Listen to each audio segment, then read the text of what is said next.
కలల గురించి మాట్లాడుకుందాం. మనకు కలలు ఎందుకు వస్తాయి? మన శరీరం నిద్రలో ఉన్నప్పటికీ మెదడు పూర్తిగా విశ్రాంతి తీసుకోదు. ముఖ్యంగా ఆర్ఈఎం నిద్రదశలో మెదడు చాలా చురుకుగా ఉంటుంది. ఆ సమయంలో మన జ్ఞాపకాలు, భావోద్వేగాలు, ఊహలు కలిసి కలల రూపంలో కనిపిస్తాయి. కలలు ఎందుకు వస్తాయో శాస్త్రవేత్తలు ఇంకా పూర్తిగా నిర్ధారించలేదు. కానీ అవి మెదడు సహజమైన పనితీరులో ఒక భాగమని భావిస్తున్నారు. మరి తలనొప్పి గురించి ఏమిటి? చాలామంది లెఫ్ట్ వైపు నొప్పి వస్తే లెఫ్ట్ బ్రెయిన్ సమస్య, రైట్ వైపు నొప్పి వస్తే రైట్ బ్రెయిన్ సమస్య అని అనుకుంటారు. కానీ ఇది చాలా సందర్భాల్లో నిజం కాదు.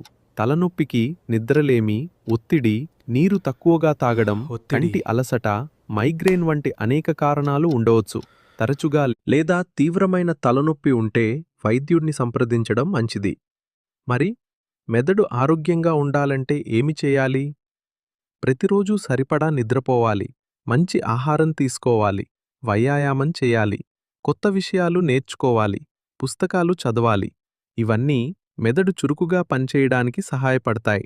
కాబట్టి నేను లెఫ్ట్ బ్రెయిన్ పర్సన్ లేదా నేను రైట్ బ్రెయిన్ పర్సన్ అని అనుకోవడం కంటే మన మెదడు మొత్తం కలిసి అద్భుతంగా పనిచేస్తుందని గుర్తుంచుకోండి. ఇలాంటి ఆసక్తికరమైన సైన్స్ విషయాలు తెలుగులో తెలుసుకోవాలంటే ఈ వీడియోకు లైక్ చేయండి, మీ స్నేహితులతో షేర్ చేయండి. ఇంకా ఇలాంటి మరిన్ని వీడియోల కోసం మా ఛానల్ను సబ్స్క్రైబ్ చేయడం మర్చిపోవద్దు.